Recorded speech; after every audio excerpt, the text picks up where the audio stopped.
I've run out of mugs, Oh, well, luckily I have your mug today.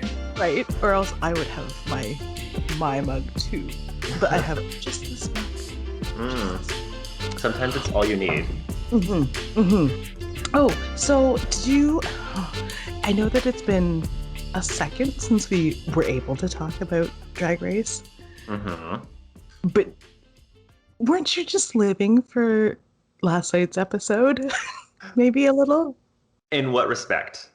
Um, I hate that they had to just use like a gay rugby team, but also because it's like, so no one else would do this, or like I can't like I like the idea of shaking up the straights, you know what I mean, and letting them find the beautiful woman inside them. Like that's the point of that challenge I to me. mean, that would do our cause more good for sure if they, threw a five straights in there and then was like, put on heels. Yeah. Mm.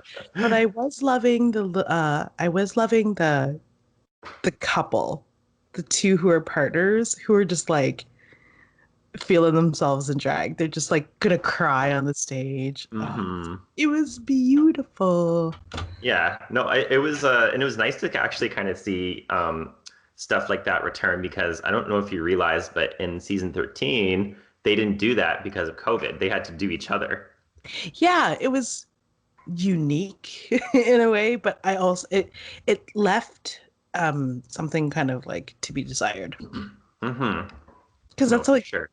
s- I hate to say it, but Snatch Game is not my favorite challenge. The makeover challenge is my favorite challenge.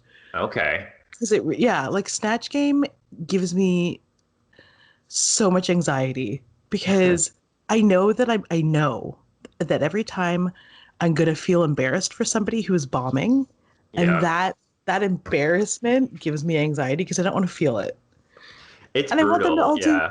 yeah, I want them to all do well, but you know as well as I that not everyone in the world is funny. No, that's the same feeling I get when they do the roast. The Oh roast my, just gives me like cold trickles of anxiety. I'm like, I don't want to watch this. between Snatch Game, do you know what? Okay, the roast then. I would go from least favorite to best favorite. It'd be like the roast, least favorite, Snatch Game, and then oh the I don't hate the Rusical, but the Rusical hasn't been like super It's hit in or the miss. last. Yeah, Yeah. yeah. And then now I can't even remember what I said was my favorite. You like the makeover. That's it. The Yeah. makeover challenge. Holy crap. It's definitely the morning. We're filming bright and early. Hmm. Mhm. Speaking, I mean, just to circle back, speaking of shaking up the gays, tell us about your Hello. tell us about your new hair. Your I new mean, beautiful hair. it was born out of a combined need for attention and also the fact that it's Pride Month. And I figured, you know what? Let's make it blonde. Let's do it. So Oh, how many did it take a couple strippings? it took literally one stripping, and then we did one more just for good measure, but we probably didn't need it. And then the toner application. The toner hurt though. Oh my god, it burned my scalp. The stripping didn't hurt too bad, but it was the toner that I was like, okay, how long does this have to be on? Because this is not comfortable. Yeah, imagine being under a hair dryer with that shit on your head. Oh my god, that Yeah, can't be and good for your head, right? oh no, because it's like a full chemical burn. And I'm like, Yeah. I think the first time I did it, like when I was like 19, I was like, it's kind of hot. Like I was just being polite. I was like, hi, it's kind of hot. They're like, oh, it's supposed to be really warm. I was like, okay, it's really warm. They're like, oh no, it's supposed to feel that way. I was like, okay, okay. Like I've never beauty is pain. I've Yeah. never done this before. So who's to say that I'm wrong or that I'm right? So I just sat there and I was like, okay, this is burning my scalp. I feel it. But I'm glad. It looks so good. It looks so good. I honestly, a lot of people have said that. It's just like so weird, just Just hearing on so these. natural. So natural. Yeah, I you I give think it I'm gonna off. keep it for the summer. I'm gonna keep it all summer. Perfect. You're giving off Mads Mikkelsen Mhm. / Brothers Sarsgaard vibes. Oh my God, I didn't even think of that. And now I have a whole new narrative to work with where I'm like the fifth unknown Skarsgård brother. Could you imagine Right? the Right? things I'm going to try and say and get away with? It's going to be amazing. Work on that accent, girl. Mm. Okay. So, hello and welcome to the Full Volume Podcast. I am your co host. I mean, not as beautiful as Harvey Brent, but G.I. Jolie. Not today, at least. I win today. Mm-hmm. She I mean, wins. I win. I'm your co-host Harvey Brent. And today, we are going to teach the children all about James Marsden. Ones upon tens of you last week might recall that we did a top 5 Famke Janssen episode, and it was highly revered, highly rated. Everybody wanted more.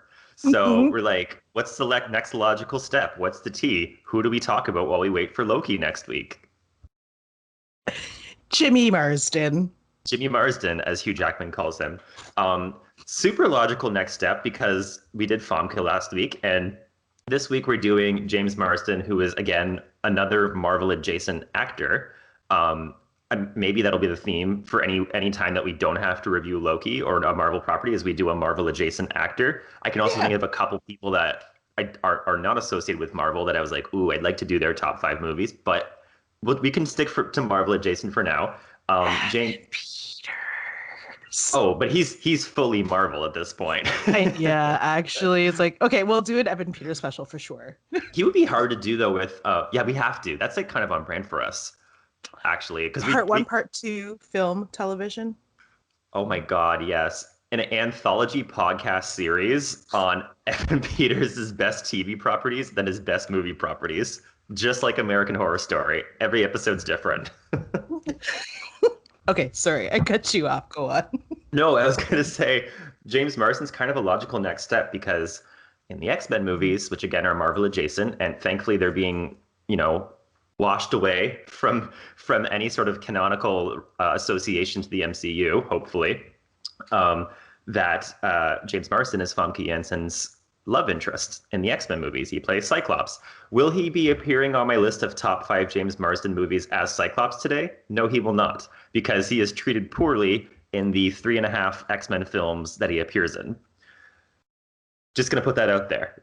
He's in the X-Men movies. He doesn't rank, though, for me. No, and today we're going to both do our lists. He doesn't rank on mine either. And for the exact same reasons.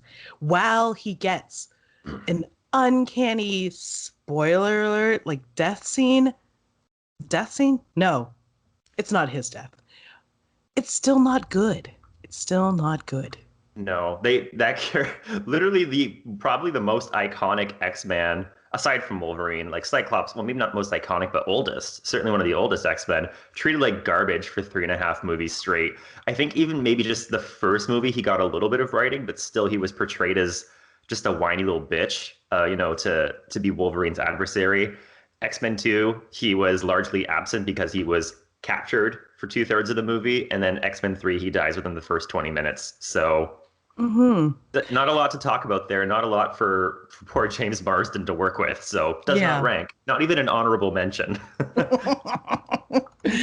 Okay. So I'm going to preface my list by saying James Marsden, I feel like once he got out of television, has been cast as Hollywood's bitch boy in almost every movie he's been in. Yeah. Maybe except for one that comes in at number 2 on my list, which we will get to, but we could argue the merits of bitchiness. We can see how much he's tossed into He's a cuckold. He's a cuckold through like a lot of films. I don't know if he has I don't know if it's that he is being typecast. I think he's being typecast as just like he's so pretty and everyone wants somebody like immaculate to be just torn down. You know what it is too? I think he's obviously beautiful. He's pretty, but he's not sexually threatening. And Uh-huh. that's what it is, I think too, you know? Like he's not a take charge kind of man, but he's also like very good looking guy. Yeah. So I think a lot of people probably picked up on that and was like, "Oh, this guy's our bitch." You know, let's put a toxic man in the lead role and James Marsden's the bitch, you know? I think Yeah. that's what it is. I mean, he's got a great jawline. He's Oh, got a great jawline, but it does not cut glass. his eyes, girl. Beautiful. Yeah, I agree. I think, I like the point that you made. He is a very attractive man, but he's not as masculine as maybe some people would hope he is. But also, it makes me more comfortable seeing him on the screen Yeah, because he plays to sort of, he's like an everyman. I think he's actually his perception in Hollywood has probably aged well because of that. He was typecast as this like not toxic patriarchal figure, or you Hmm. know what I mean? Like he's still a man, he's still a patriarch in a way, but he's not that alpha toxic personality. I think his like these repeated roles, I think it's actually kind of aged well now as we moved into a more enlightened era.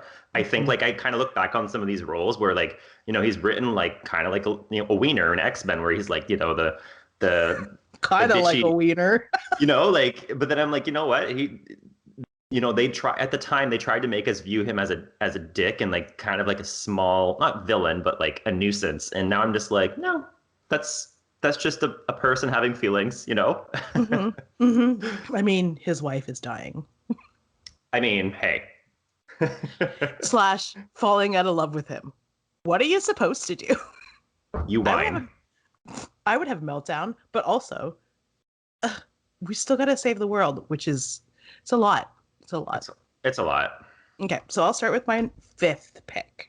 Okay. Again, a disclaimer for this one is the same as our Famke Janssen, is that we only picked five and we've not seen all of them. So don't come for us in the Mm-hmm. comments. Mm-hmm. This is based on zero television and the only ones that we've seen. Okay, so number five, I have placed Death at a Funeral from 2010, starring Chris Rock. He plays Frank, who is the boyfriend of Zoe Saldana's character.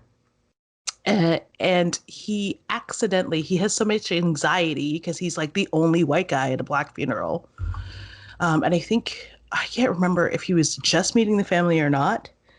Um, but Zoe Saldana's character is the uh, the family member who exclusively dates white guys. So Frank is one of these white guys. Anyway, he's so nervous that she gives him like a sedative, but the sedative turns out to be hallucinogenics. And he proceeds to just freak out during the entire funeral to the point or the wake because it's long. It's not like they're there for a while to the point where he turns up naked on the roof. Anyway, speaking of James Marsden playing a bitch, I have that one at number five because he actually plays. It's fun. It's funny. Yeah. He adds good comedy. That's the thing. That okay, yes, because he does kind of play a bitch, but he actually almost takes that like perception of him and turns it a little bit where like he adds comedy. He's a funny guy. He can do like we know from TV, like he was in 30 Rock. He's a funny guy. Mm-hmm. So this is kind of like I think maybe a really good segue as a number five to be like, oh, this dude actually can do more than be someone's bitch, you know? Mm-hmm. Mm-hmm. Okay. Oh, do we want to go like my five, your five, four, four? Yes. Okay, so Yeah. you go. Now, what's your five? Okay, my number five is a weird. Again, I think because of that preface we took with the fact that we know him to be typecast so often as a cuckold, that my number five is out of the box too. I think most of mine are actually only like one or two are typical James Marsden. My number five is a small role in Anchorman 2. he Oh, Yeah, he plays Jack Lime, which is a rival news correspondent from a rivaling news station, and so he doesn't have a big role at all. It's I think maybe amounts to like at most 10 minutes, if that. And his standout scene really is this giant battle royale between all the news teams out in, I think it might be, it's not Central Park. Oh God, what park is it where they all like have a brawl? It's somewhere in San Diego. It must be. And so it's just, um, I you know, remember the yeah. Stetsons flying around. Oh, it's insane. It's insane. I mean, he does show up to like throw. He is like Ron Burgundy's foil, I guess. But this is a different one. He is, I guess, kind of a bitch in this too. But I mean, it's like he gets a lot of slapstick humor in there, and it's great. I think it's a small but underrated role for him. Oh, that's such a good pick. Oh, I love it. Oh, I totally forgot about Anchorman 2. Okay, let's going here. Okay, so to number 4. Another, he doesn't really play a bitch, but he is someone stupid in this movie. It plays another football player. I picked 2001's Sugar and Spice. Oh my God, I was thinking of putting that one on my list. I have not seen that movie in a very long time. It is one of my favorites as a child. It is about a team of it is about Jack and Diane, and we're not talking about. I feel like it is the characters are named after the characters in the song. Yeah. And, oh, sorry. Go ahead. oh no. What were you going to say? I was gonna say my like when you mentioned that movie, the first imagery that came to my head is that photo or like that iconic imagery of all the cheerleaders. I think they're all holding guns, and one of them's pregnant. Am I thinking of, Yes. yeah, and I think they might have not Nixon masks, but they have some sort of masks on too, don't they? Because they're like robbing, Yeah, they're like Big Betty. I think they're called Betty. like Betty Boop mask style. Oh no, it's a big beehive that's blonde, but it's a caricature that we're not familiar with because we are Canadian. Uh, Spice cheerleader masks. I need to Google that because it is an iconic like imagery. yeah. Sorry, go ahead, continue. No, it's okay. I see it now. I'm trying to think of the name of the. I think it might be a doll. Maybe I don't know. So Jack and Diane love each other. Cheerleader, football player, very typical romance. And this movie feeds on stereotypes as comedy. But Jack and Diane get pregnant. Oh no. So they have to do what's right and what's best and what's godly. And that is they need to raise this child. So he like becomes a car salesman. Yeah. And he's not doing so well at it. And Diane feels so terrible. So she cooks up this scheme with the other cheerleaders, like 3 of her cheerleader friends, to rob the bank for the grocery store that she works in. And he plays Jack, and he's a little bit dumb, and it feels like just going through his filmography, it just feels like he plays where he's been cast so much well as kind of this dummy or a cuckold or again people who are typically characters that are typically emasculated but iconic, culturally iconic. Yeah, he always takes it in stride for sure. Mm-hmm. You can see him winking at the camera. You know what I mean? Yeah. Yeah, he's got a good attitude. And I also feel like this movie might have been the inspiration for the Detroit-based TV show Good Girls. I don't know if you've ever seen Good Girls. I love that. Oh, it's so good. If anybody hasn't watched Good Girls, you need to watch Good Girls. It's about 2 sisters and their friend, and they're all on hard times, and they decide to rob the grocery store that one of the girls works at. And so I think actually a similar premise, but Good Girls takes it way further, like really expands the scope of it. But it takes place in our hometown adjacent Detroit. Mm-hmm. Yeah. Our previous hometown adjacent. Our previous, and they actually, fun fact for any of the local listeners, they talk about Windsor a lot in the show. And at one point they do cross the border into Windsor, but the border set that they use has mountains in the background. Hilarious. They didn't film anywhere near Windsor, trust me. It's like, no wonder why so many people came into Windsor with skis on their roofs. Anyway, so what's your 4? What is your 4? My number 4 is, I think, one of his most recent films on record, Sonic the Hedgehog from 2020. Oh, I forgot about that one too. Yeah, Oh, Sonic. should have done a top 10. Anyway, sorry. I actually don't think I could have done a Marsden top 10 because aside from the five I had and the X-Men films and one other film, which I won't use because I know it'll spoil, I actually haven't seen that many James Marsden films. I think I've seen nine, maybe 10 if you include Gossip, but Gossip wasn't about to be on my list. Oh, Jolie's like, what? Not me. Sonic is yeah, it's a new film. I think we all know the namesake, Sonic the Hedgehog. He plays Tom Wachowski, who is the lead, and he is a sheriff, and it's not called Green Hill. I forget the town name, but eventually it turns into Green Hill. Anyways, I don't remember the town name. I could Google it, but you get it. It's Sonic, and Mhm. so he befriends Sonic, him and his fiance, and at the same time, Sonic is being tracked by Dr. Robotnik because Sonic is from another world. He got to Earth through using his rings, which are the little teleporting devices between worlds. So no, it's great, and it's actually like probably one of his more, I think, competent roles where he's treated with respect as an actor. And it's just Mhm. surprisingly a really good film for a video game because we all know video game films tend to be rather poor. But this one I would say is like not only is it a top five James Marsden film, I think it might be a top five video game film of all time, which is Oh also yeah. maybe another podcast idea at some Hmm. point. I mean, yeah, it would go like Mortal Kombat 2, Oh, the not new Mortal Mortal Kombat Kombat. 2. I hate Mortal Kombat 2. That's a bad one. Do you know what? I'm a completist. Mm. Anyway, oh, Street Fighter wasn't bad. The one with Raul Julier. Oh, Yeah, that's a good one. I like that one. Actually, what it else is do turning into a video game podcast. Yeah. I'm trying to think now. I know like easy picks are like Resident Evil because I know a lot of people like the first Resident Evil. I've actually never seen any of the Resident Evil films, for the record. They're so scary. Well, I mean, I also saw them when I was like 15. So, Oh yeah, but yeah. yeah, so scary. The first one has like a little girl. Hmm. Children in horror films. No. Beware.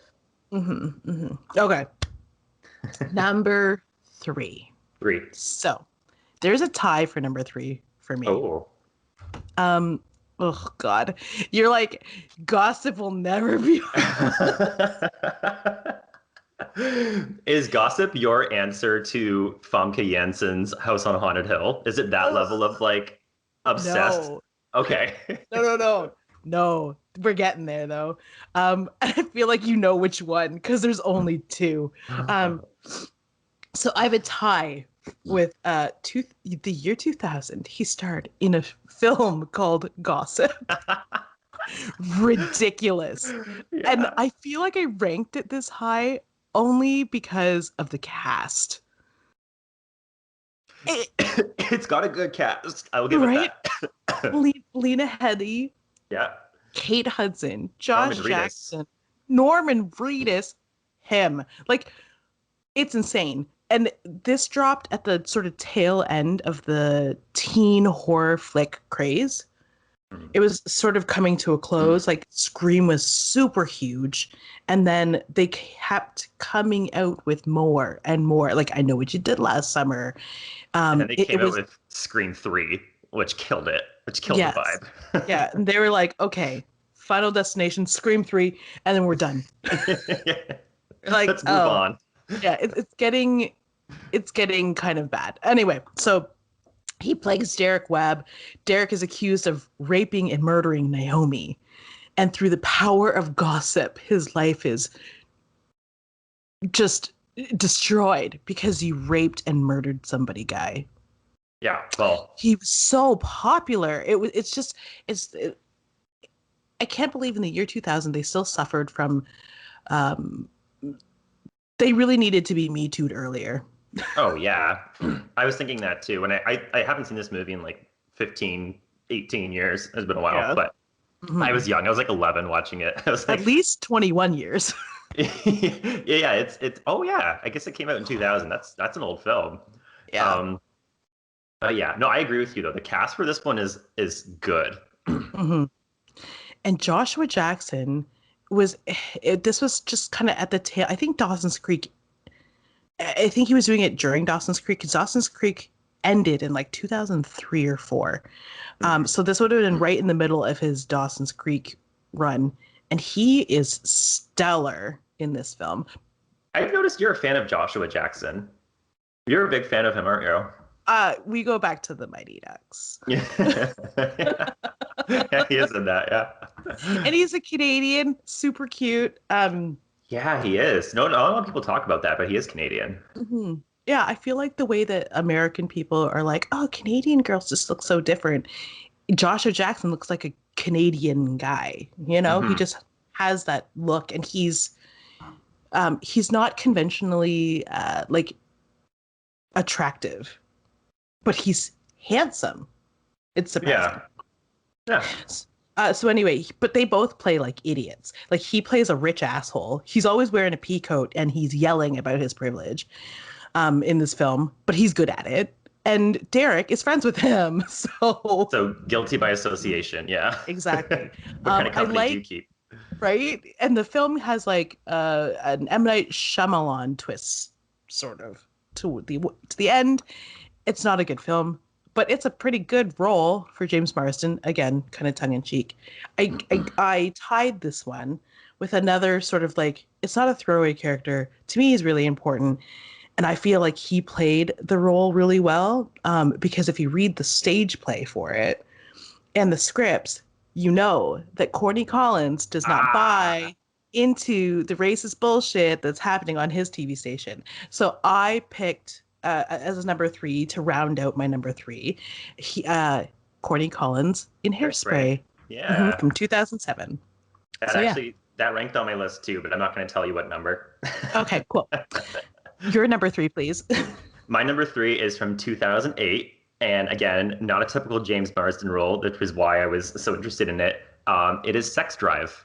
Have you seen Sex Drive? Does that have It's Jason Statham in it?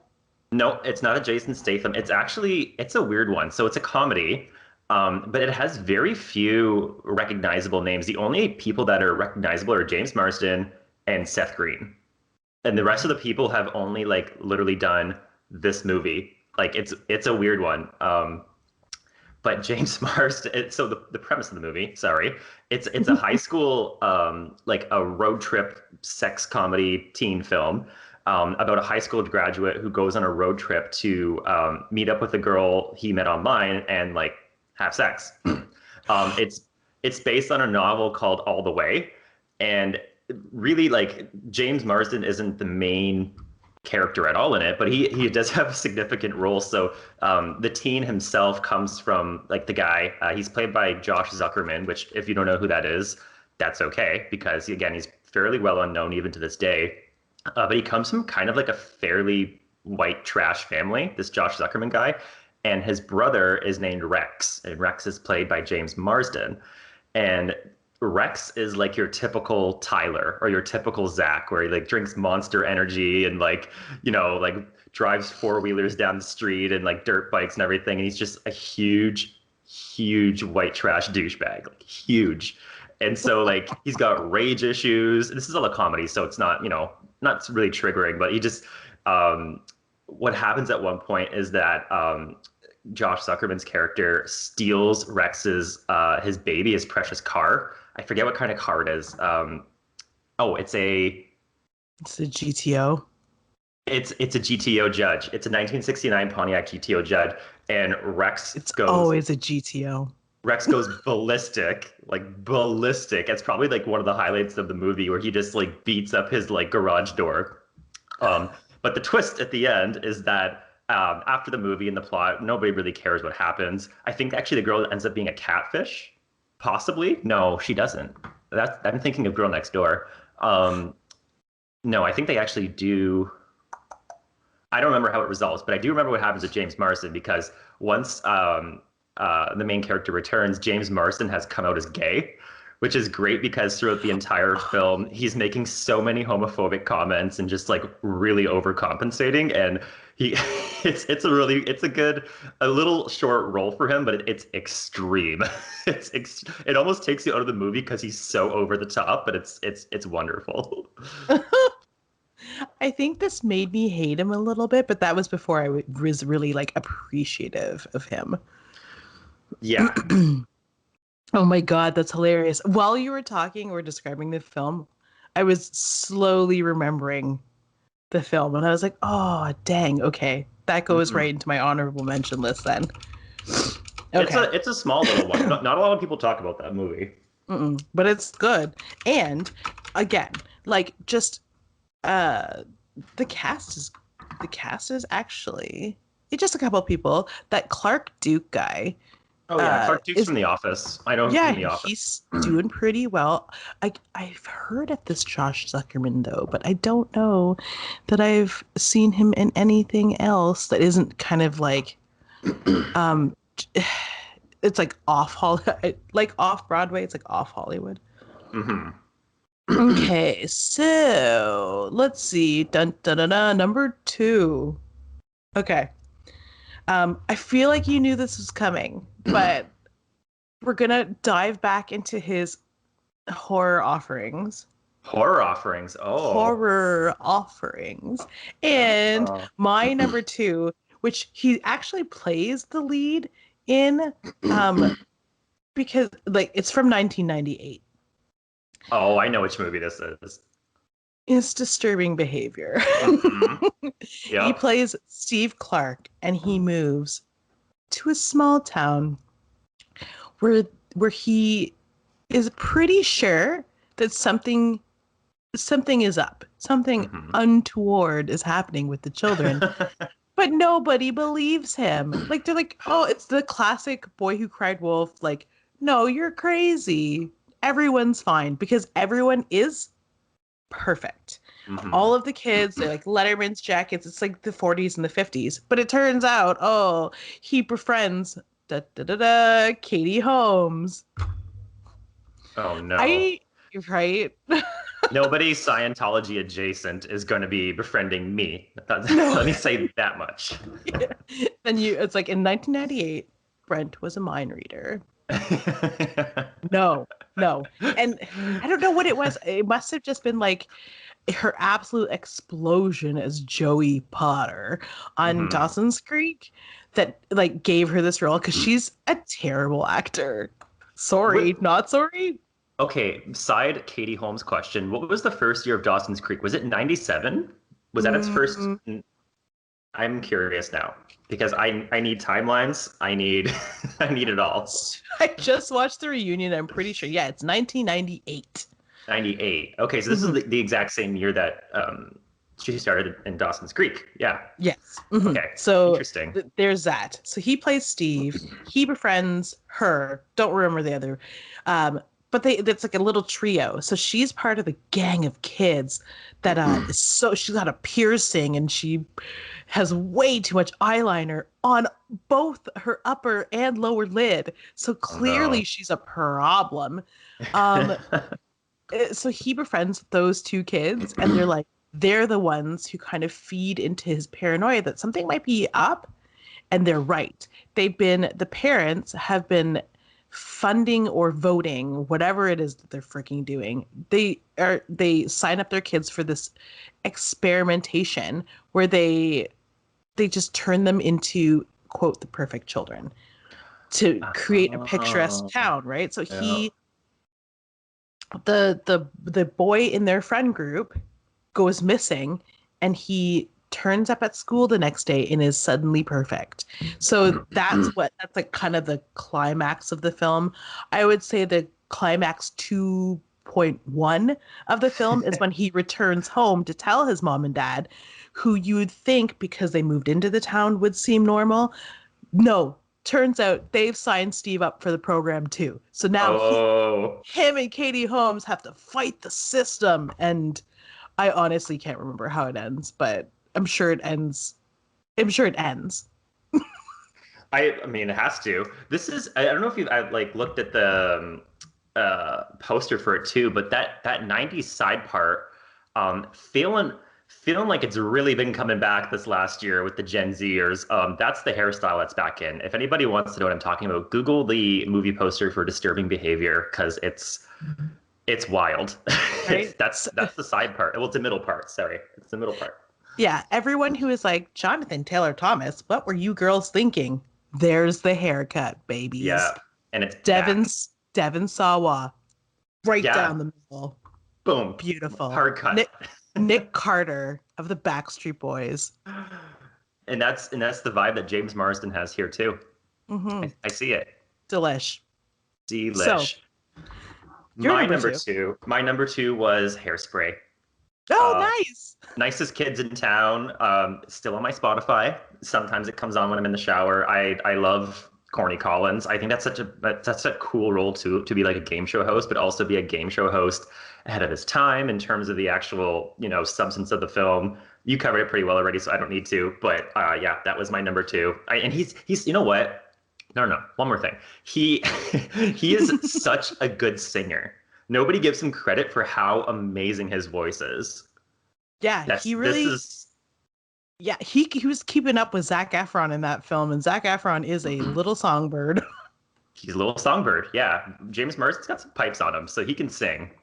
I remember, I think, now that you mentioned the singing, I remember watching that film and being shocked that he sang. I feel like I knew that before. Like I've been like following him since like before the drama of X-Men 3. Like literally, I'm not kidding. Fun fact about that.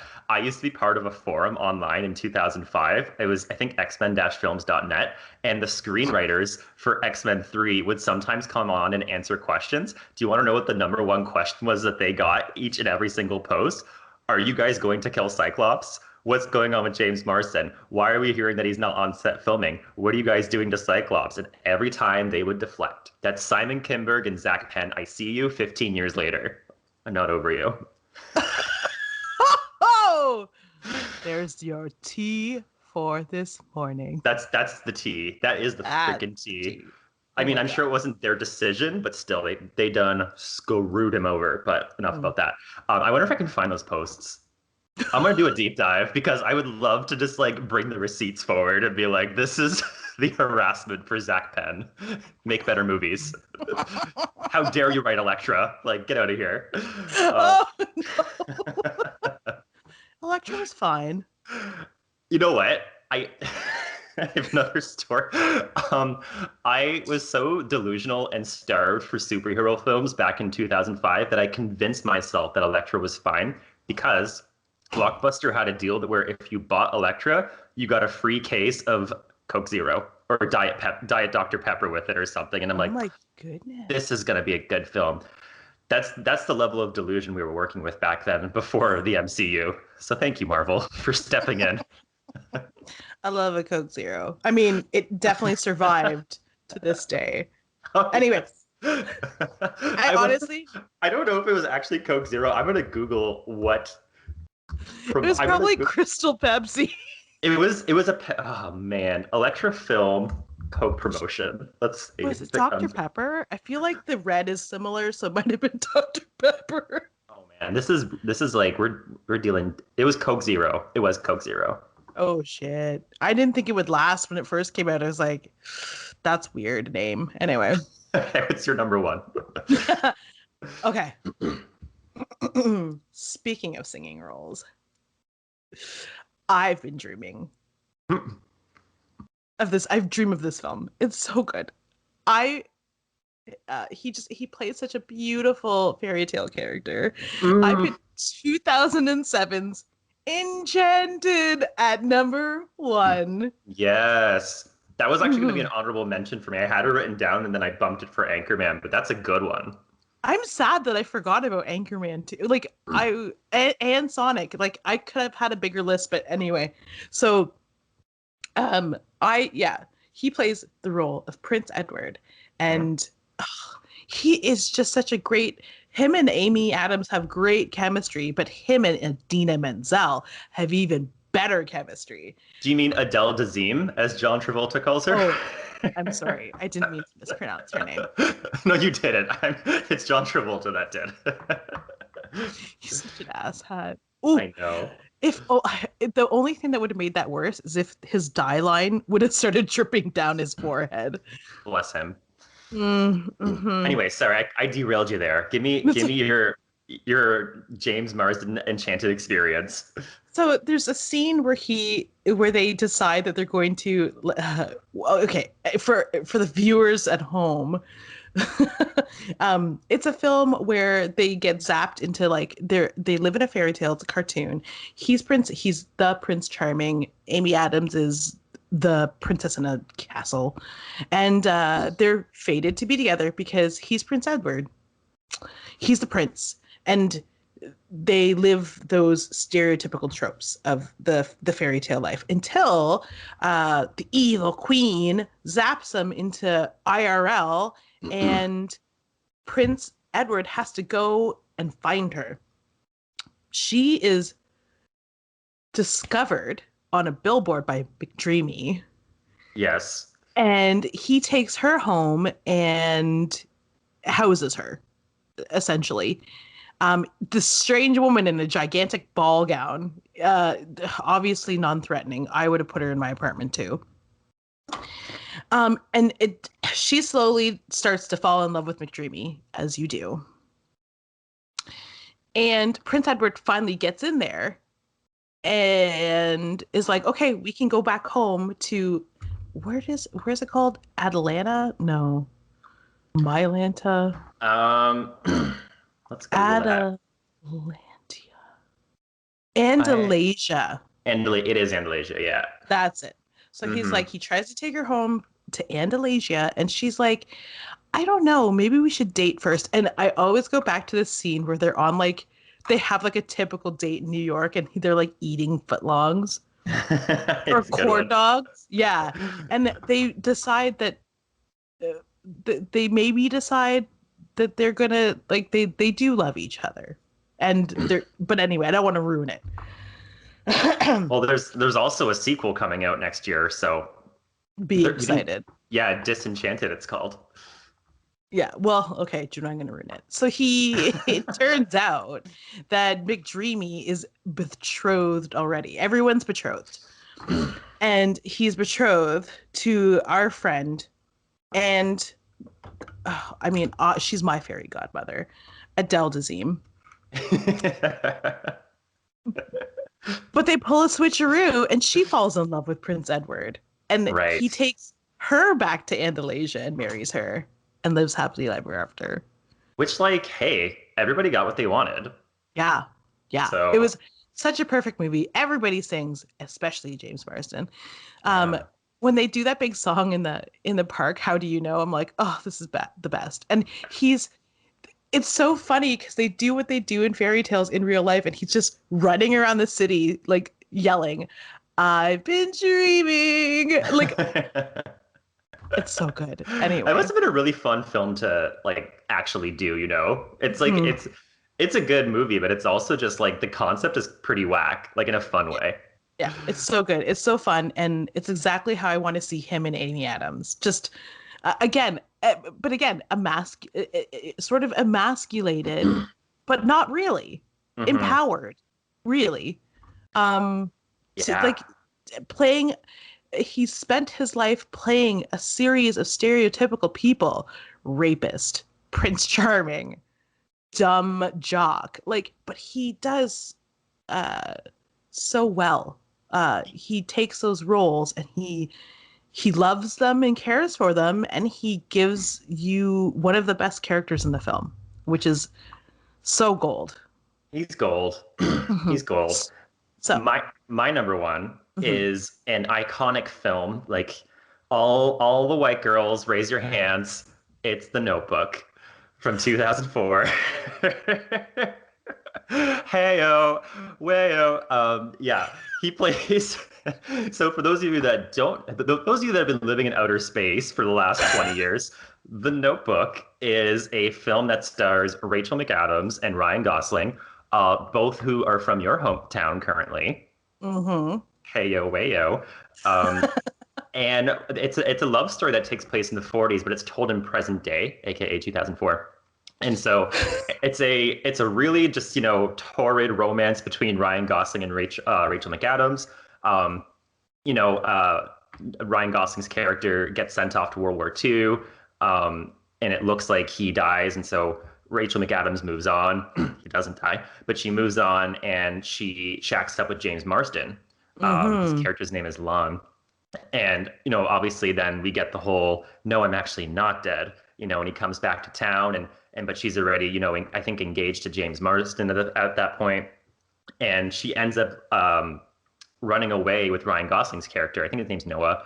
And they spend a night together, and she goes and confesses it to James Marsden the next day. And this is ultimate cuckold James Marsden. Like, this is the roles that we know him for. But his reaction isn't terrible to it. He's just like, oh yeah, that sucks. Well, I still love you, so if you still want to be together, that's cool. But she chooses Ryan Gosling. But it's just like the ultimate. This is the James Marsden experience personified, and it blew up huge. This is like one of the most popular films of the 2000s. Like, white girls everywhere be saying, "That's me," So I've been committing to marry the wrong guy, because I thought my other beau was dead. All of them. Happens to the best of us, honestly. So that's I love that. Yeah. I wish it was on my list at all. Because again, I mean, Harvey Brent put it very well. It's the experience of all white women everywhere. We love to see it. But as you can see, the white woman only lives inside me. I couldn't put this one on my list. I know that it's a good one, but I just couldn't connect with this film. I feel like I lived in outer space for the last 20 years. Oh, I'm not disagreeing with you. I think it's a very what's the word? It's a very banal storyline, and it's very like typical, bullshit. But it's just the fact that it became such a part of pop culture, and to this day it is still. Like, if you're a bird, I'm a bird. Like, it's such a part of pop culture that, aside from his comic book film roles, which, by the way, I think it's hilarious that neither of us brought up Superman Returns. I think it's hilarious that we didn't even utter those words this entire podcast. But aside from his roles in comic book films, like, this is probably his most pervasive role, So I'm like, it has to be on here. Do I like the movie? No, not really. I would never watch it again. But it's also just like classic James Marsden. Mm-hmm. It is. Okay. So if you disagree with us vehemently, go ahead. Tell us. Let us know. What is your top 5 list of James Marsden films? We want to know. We want to know why we're wrong. Especially, we want to know why we're wrong. Just let us have it. Thank you for joining us. We'll return next week once the highly anticipated this Wednesday first episode of Loki drops. I'm gagging waiting. I can't. It happens on the same day as A Handmaid's Tale. The Handmaid's Tale. So I'm just like, what am I going to watch first? Wednesday's a big day for TV going forward. We're going back to like the days when primetime television was like Tuesday at 8 with Buffy and then Angel and etc. Anyway, the pandemic has made us all crazy. So yeah, return to us, tens of listeners.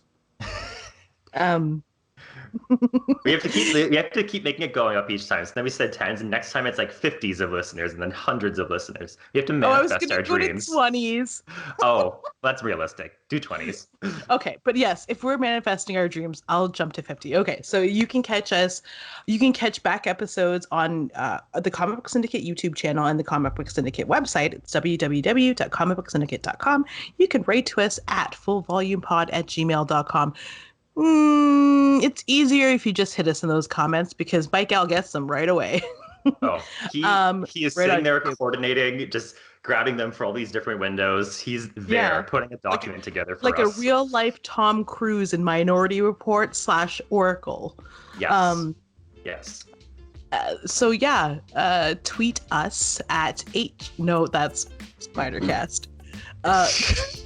At Comic Syndicate, hashtag Full Volume Pod, or on Instagram at Comic Book Syndicate, hashtag Full Volume Pod. Until next time. Oh, I mean, I have been your co-host, G.I. Jolie. And I'm Harvey Brent with the blonde hair, with the good hair.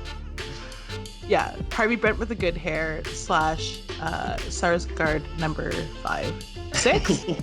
They keep coming out with new ones. I don't even know which one's the latest Skarsgård model we're at. I think I'm number 6. Okay, cool. Okay, yeah. So Skarsgård number 6. But I'm gonna sign off. Please go to the beach. Keep it loud. Keep it at the fullest of volumes. Bye. Bye.